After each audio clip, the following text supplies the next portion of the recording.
चला तर आज आपण बनवूया अगदी 2 मिनिटात तयार होणारा मुखवास। त्यासाठी आपण घेणार आहोत बारीक बडीशेप। बडीशेप आपण भाजून घेऊया। त्यानंतर आपण घेणार आहोत थोडीशी तिळी।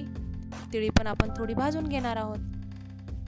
त्यानंतर पचनासाठी अगदी सुलभ असलेलं अळीव घेणार आहोत। अळीव भाजून घेऊया।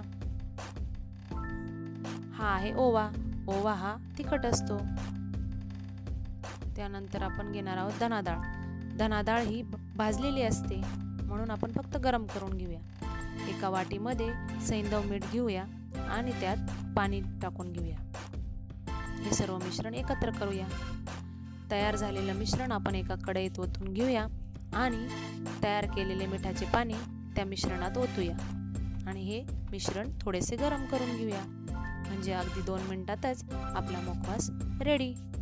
आणखी अशाच रेसिपींसाठी सबस्क्राईब करायला विसरू नका।